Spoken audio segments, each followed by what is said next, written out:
Book 2, Argument, the Council of Ithaca.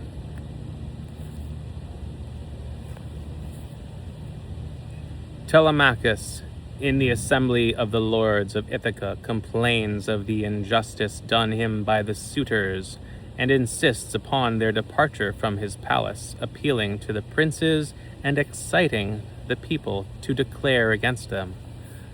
The suitors endeavor to justify their stay at least till he shall send the queen to the court of Icarius, her father, which he refuses. There appears a prodigy of 2 eagles in the sky, which an augur expounds to the ruin of the suitors. Telemachus then demands a vessel to carry him to Pylos and Sparta, there to inquire of his father's fortunes.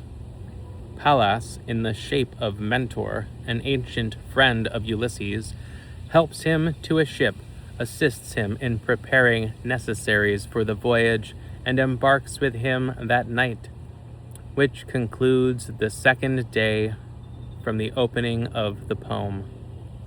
The scene continues in the palace of Ulysses in Ithaca. Now reddening from the dawn, the morning ray glowed in front of heaven and gave the day. The youthful hero with returning light rose anxious from the inquietudes of night. A royal robe he wore with graceful pride, a 2-edged falchion threatened by his side. Embroidered sandals glittered as he trod, and forth he moved, majestic as a god. Then by his heralds, restless of delay, to council calls the peers obey. Soon as in solemn form the assembly sate, from his high dome himself descends in state. Bright in his hand a ponderous javelin shined, 2 dogs of faithful guard attend behind.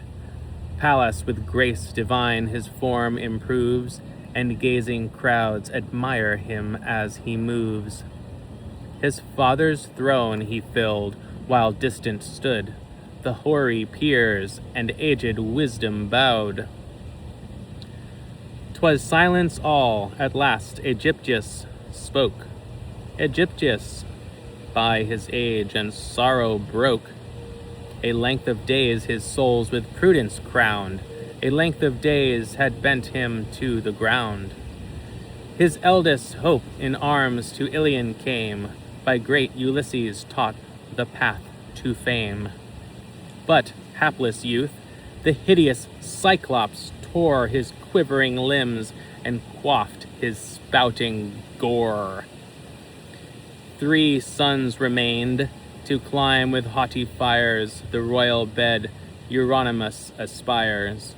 The rest with duteous love his griefs assuage, and ease the sire of half the cares of age.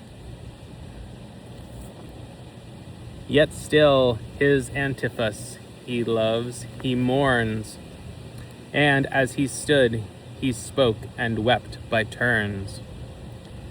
Since great Ulysses sought the Phrygian plains, within these walls inglorious silence reigns.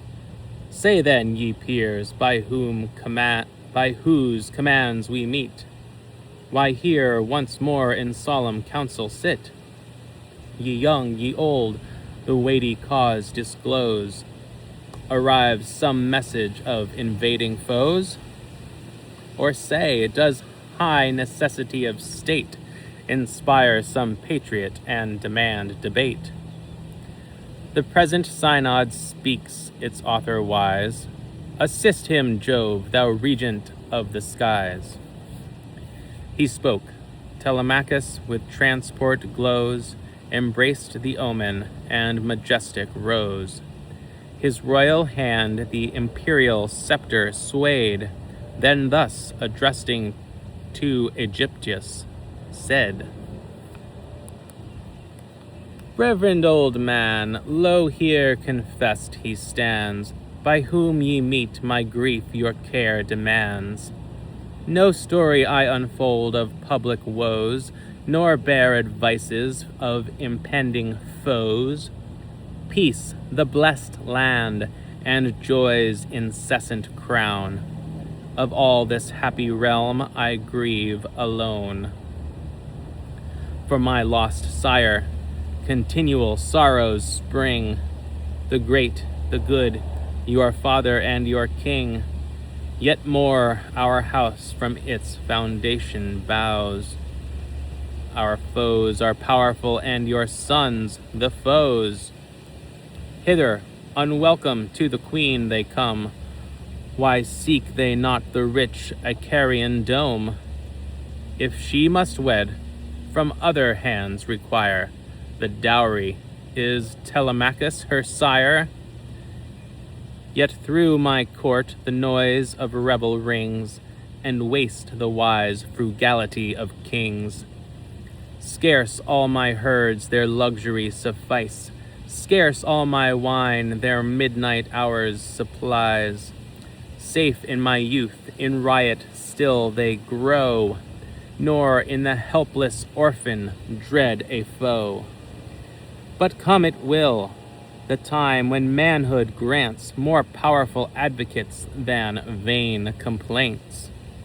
Approach that hour, insufferable wrong cries to the gods, and vengeance sleeps too long. Rise then, ye peers, with virtuous anger rise. Your fame revere, but most the avenging skies. By all the deathless powers that reign above, by righteous Themis, and by thundering Jove. Themis, who gives to counsels or denies success, and humbles or confirms the wise. Rise in my aid, suffice the tears that flow for my lost sire, nor add new woe to woe.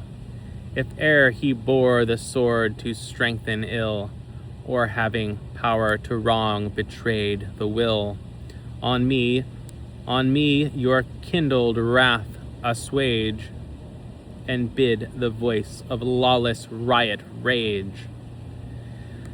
If ruin to your royal race ye doom, be you the spoilers, and our wealth consume. Then might we hope redress from juster laws, and raise all Ithaca to aid our cause. But while your sons commit the unpunished wrong, you make the arm of violence too strong. While thus he spoke, with rage and grief he frowned, and dashed the imperial scepter to the ground. The big round tear hung trembling in his eye. The synod grieved and gave a pitying sigh. Then silent sate, at length Antinous burns with haughty rage, and sternly thus returns. O insolence of youth, whose tongue affords such railing eloquence and war of words, studious thy country's worthies to defame, thy erring voice displays thy mother's shame. Elusive of the bridal day, she gives fond hopes to all, and all with hopes deceives. Did not the sun through heaven's wild azure rolled, for 3 long years the royal fraud behold, while she, laborious in delusion, spread the spacious loom, and mixed the various thread? Whereas to life the wondrous figures rise, thus spoke the inventive queen with artful sighs. Though cold in death Ulysses breathes no more, cease yet a while to urge the bridal hour. Cease till to great Laertes I bequeath a task of grief. his ornaments of death, lest when the fates his royal ashes claim, the Grecian matrons taint my spotless fame, when he, whom living mighty realms obeyed, shall want in death a shroud to grace his shade. Thus she, at once, the generous train complies, nor fraud mistrusts in virtue's fair disguise. The work she plied, but studious of delay, by night reversed the labors of the day. While thrice the sun his annual journey made, the conscious lamp the midnight fraud surveyed. Unheard, unseen, 3 years her arts prevail. The 4th her maid unfolds the amazing tale. We saw, as unperceived we took our stand, the backward labors of her faithless hand. Then urged, she perfects her illustrious toils, a wondrous monument of female wiles. But you, O peers, and thou, O prince, give ear. I speak aloud that every Greek may hear. Dismiss the queen, and if her sire approves, let him espouse her to the peer she loves.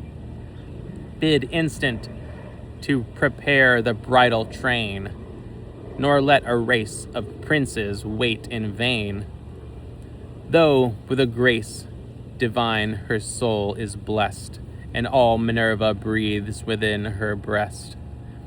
In wondrous arts than woman more renowned, and more than woman with deep wisdom crowned. Though Tyro nor Mycenae match her name, not great Alcmena the proud boasts of fame, yet thus by heaven adorned, by heaven's decree, she shines with fatal excellence to thee. With thee the bowl we drain, indulge the feast, till righteous heaven reclaim her stubborn breast. What though from pole to pole resounds her name, the son's destruction waits the mother's fame. For till she leaves thy court it is decreed, thy bowl to empty and thy flock to breed. While yet he speaks, Telemachus replies, even nature starts, and what ye ask denies. Thus shall I thus repay a mother's cares, who gave me life and nursed my infant years? While sad on foreign shores Ulysses treads, or glides a ghost with unapparent shades, how to Icarius in the bridal hour shall I, by waste undone, refund the dower? How from my father should I vengeance dread? How would my mother curse my hated head? And while in wrath to vengeful fiends she cries, how from their hell would vengeful fiends arise? Abhorred by all, accursed my name would grow, the earth's disgrace and humankind my foe. If this displease, why urge ye here your stay? Haste from the court, ye spoilers, haste away. Waste in wild riot what your land allows, there ply the early feast and late carouse. But if to honor lost 'tis still decreed, for you my bowl shall flow, my flocks shall bleed. Judge and assert my right, impartial Jove, by him and all the immortal host above. A sacred oath. If heaven the power supply, vengeance I vow, and for your wrongs ye die. With that, 2 eagles from a mountain's height, by Jove's command, direct their rapid flight. Swift they descend, with wing to wing conjoined, stretch their broad plumes and float upon the wind. Above, The assembled peers they wheel on high, and clang their wings, and hovering beat the sky. With ardent eyes the rival train they threat, and shrieking loud denounce approaching fate. They cuff, they tear, their cheeks and neck they rend, and from their plumes huge drops of blood descend. Then sailing o'er the domes and towers they fly, full toward the east and mount into the sky. The wondering rivals gaze with cares oppressed, and chilling horrors freeze in every breast, till big with knowledge of approaching woes, the prince of augurs, Halitherses, rose. Prescient he viewed the aerial tracks, and drew a sure presage from every wing that flew. Ye sons, he cried, of Ithaca, give ear, hear all, but chiefly you, O rivals, hear. Destruction sure o'er all your heads impends.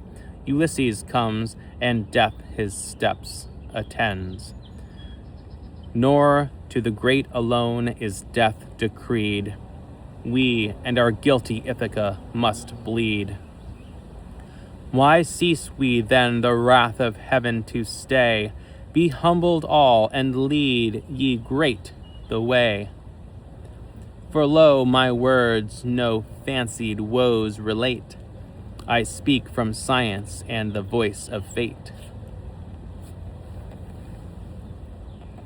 When great Ulysses sought the Phrygian shores, to shake with war proud Ilion's lofty towers, deeds then undone my faithful tongue foretold.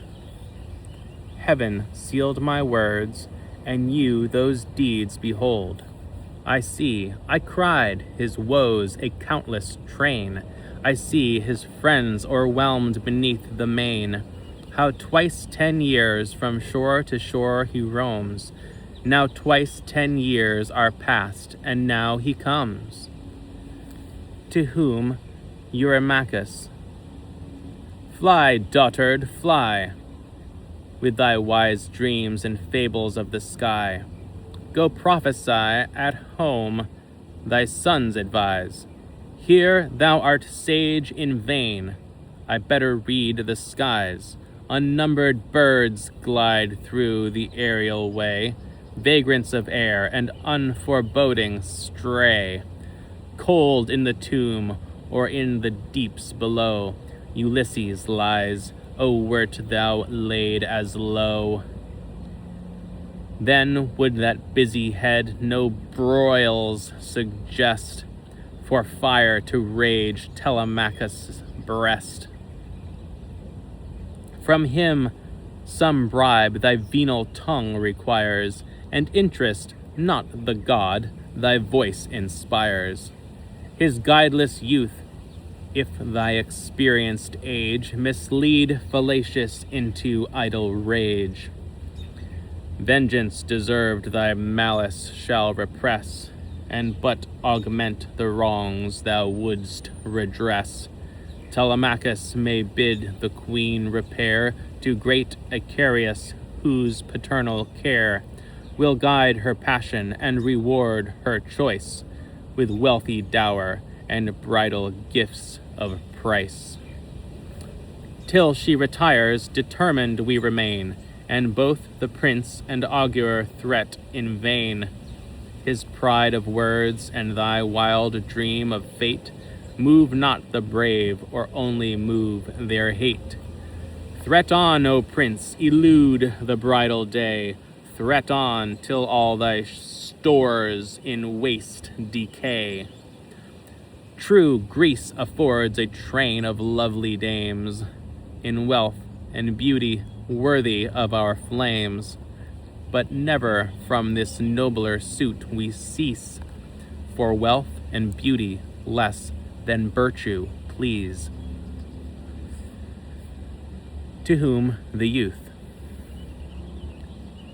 since then in vain I tell my numerous woes, In silence let them dwell. But heaven and all the Greeks have heard my wrongs. To heaven and all the Greeks redress belongs. Yet this I ask, nor be it asked in vain, a bark to waft me o'er the rolling main, the realms of Pyle and Sparta to explore, and seek my royal sire from shore to shore. If, or to fame his doubtful fate be known, or to be learned from oracles alone, if yet he lives, with patience I forbear, till the fleet hours restore the circling year. But if already wandering in the train of empty shades I measure back the main, plant the fair column o'er the mighty dead, and yield his consort to the nuptial bed. He ceased, and while abashed the peers attend, Mentor arose, Ulysses' faithful friend. Whence fierce in arms he sought the scenes of war. My friend, he cried, my palace be thy care. Years rolled on years, my godlike sire decay. Guard thou his age, and his behests obey. Stern as he rose, he cast his eyes around, that flashed with rage, and as he spoke, he frowned. Oh, never, never more let king be just, be mild in power, or faithful to his trust.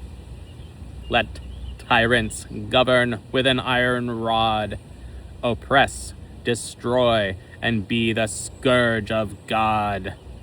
Since he who, like a father, held his reign, so soon forgot was just and mild in vain. True, while my friend is grieved, his griefs I share, yet now the rivals are my smallest care. They for the mighty mischiefs they devise, ere long shall pay their forfeit lives the price. But against you, ye Greeks, ye coward train, gods, how my soul is moved with just disdain. Dumb ye all stand, and not one tongue affords his injured prince the little aid of words. While yet he spoke, Leocritus rejoined, O pride of words, and arrogance of mind, wouldst thou to rise in arms the Greeks advise? Join all your powers in arms, ye Greeks, arise! Yet would your powers in vain our strength oppose, the valiant few o'ermatch a host of foes. Should great Ulysses stern appear in arms, while the bowl circles and the banquet warms, though to his breast his spouse with transport flies, torn from her breast that hour Ulysses dies. But hence, retreating to your domes repair, to arm the vessel, Mentor, be thy care. And Halitherses, thine, be each his friend. Ye loved, the father, go, the son, attend. But yet, I trust, the boaster means to stay, safe in the court, nor tempt the watery way. Then, with a rushing sound, the assembly bend, diverse their steps, the rival rout ascend. The royal dome, while sad the prince explores the neighboring main, and sorrowing treads the shores. There, as the waters o'er his hands he shed, the royal suppliant to Minerva prayed. O goddess, who descending from the skies, vouchsafed thy presence to my wondering eyes, by whose commands the raging deeps I trace, and seek my sire through storms and rolling seas. Hear from thy heavens above, O warrior maid, descend once more, propitious to my aid. Without thy presence, vain is thy command. Greece and the rival train thy voice withstand. Indulgent to his prayer, the goddess took sage Mentor's form, and thus, like Mentor, spoke. O prince, in early youth, divinely wise, born the Ulysses of thy age to rise, if to the son the father's worth descends, o'er the wide wave success thy ways attends. To tread the walks of death he stood prepared, and what he greatly thought he nobly dared. Were not wise sons descendant of the wise, and did not heroes from brave heroes rise? Vain were my hopes, few sons attain the praise of their great sires, and most their sires' disgrace. But since thy veins paternal virtue fires, and all Penelope thy soul inspires, go and succeed, the rival's aims despise. For never, never wicked man was wise. Blind they rejoice, though now, even now, they fall. Death hastes amain, 1 hour overwhelms them all. And lo, with speed we plough the watery way. My power shall guard thee, and my hand convey. The winged vessel, studious I prepare, through seas and realms, companion of thy care. Thou to the court ascend, and to the shores, when night advances, bear the naval stores. Bread that decaying man with strength supplies, and generous wine, which thoughtful sorrow flies. Meanwhile the mariners, by my command, shall speed aboard a valiant chosen band. Wide o'er the bay by vessel rides, the best I choose to waft then o'er the tides. She spoke. To his high dome the prince returns, and as he moves, with royal anguish mourns. 'Twas riot all among the lawless train. Boar bled by boar, and goat by goat lay slain.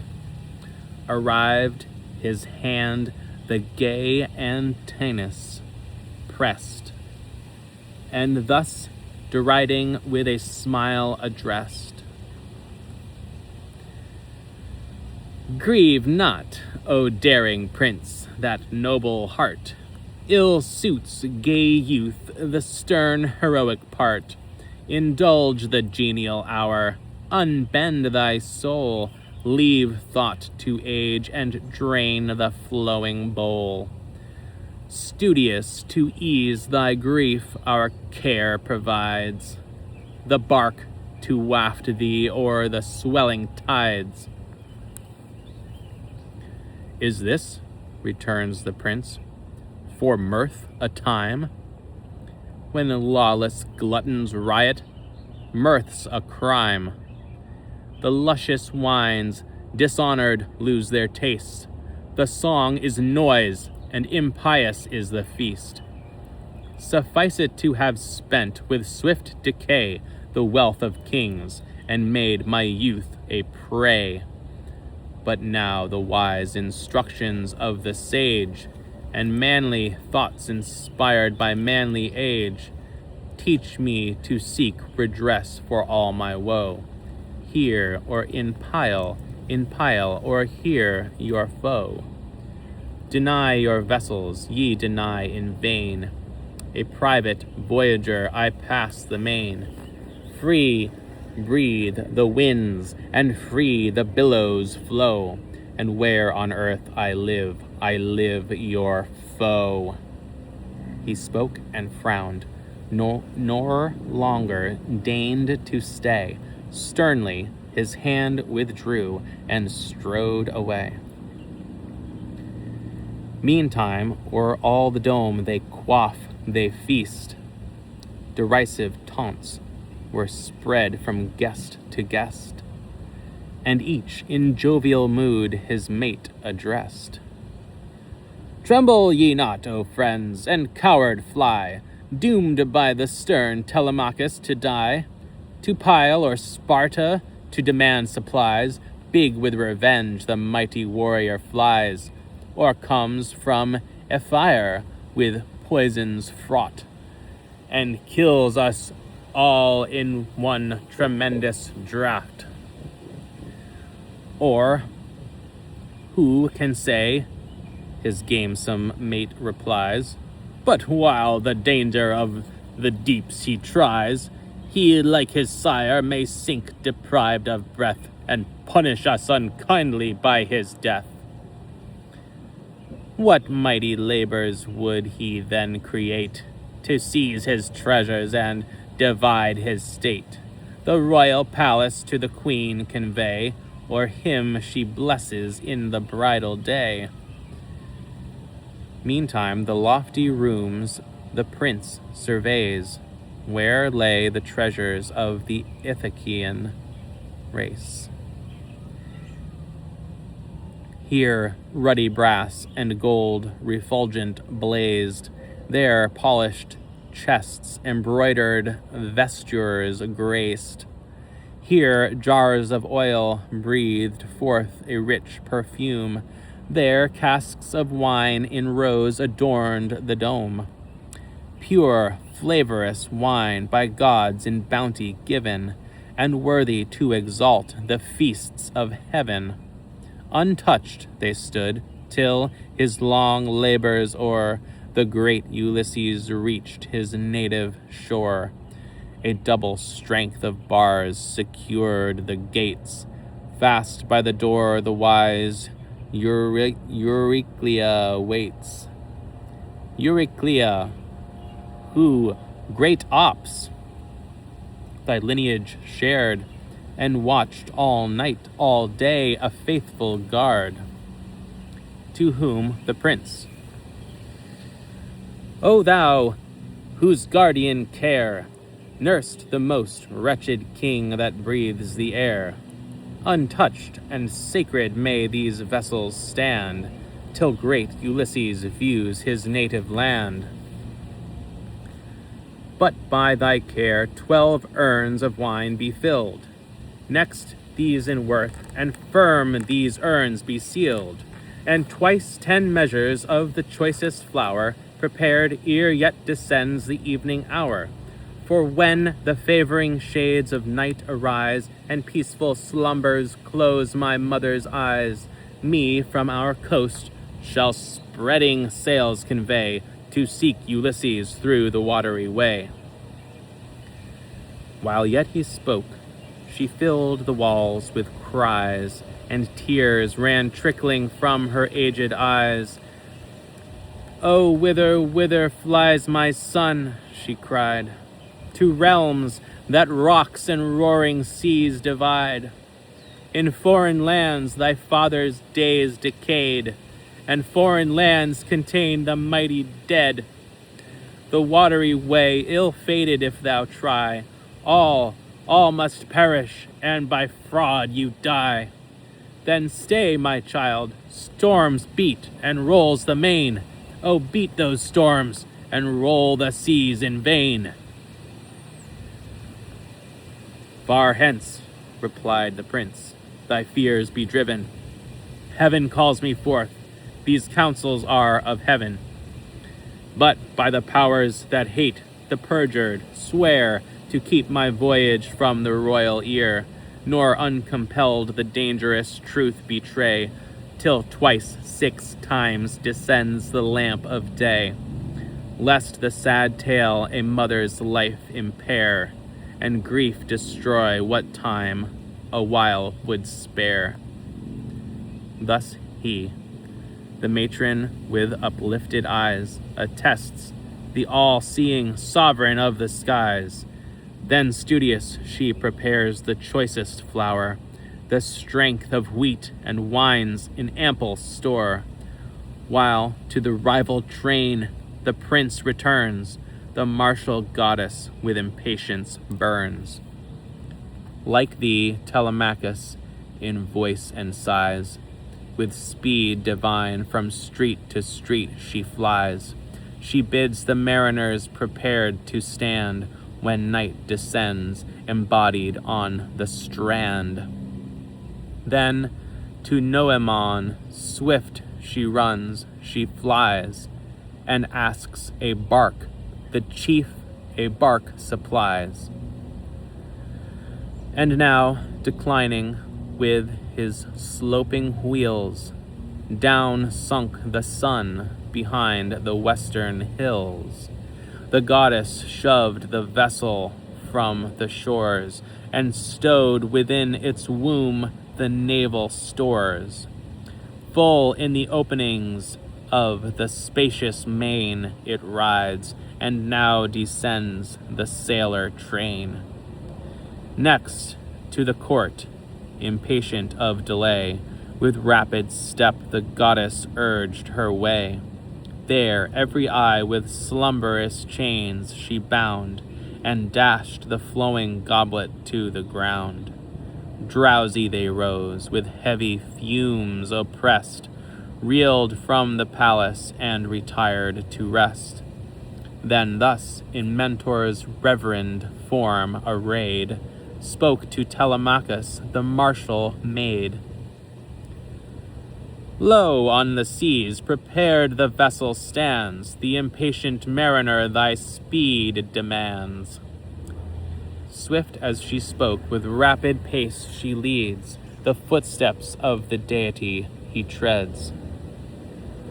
Swift to the shore they move along the strand, the ready vessel rides, the sailors ready stand. He bids them bring their stores, the attending train, load the tall bark and launch into the main. The prince and goddess to the stern ascend, to the strong stroke at once the rowers bend. Full from the west she bids fresh breezes blow, the sable billows foam and roar below. The chief, his orders given, the obedient band, with due observance wait the chief's command. With speed the mast they rear, with speed unbind the spacious sheet and stretch it to the wind. High o'er the roaring waves the spreading sails bow the tall mast and swell before the gales. The crooked keel the parting surge divides, and to the stern retreating roll the tides. And now they ship their oars and crown with wine the holy goblet to the powers divine, imploring all the gods that reign above, but chief the blue-eyed progeny of Jove. Thus all the night they stem the liquid way and end their voyage with the morning ray.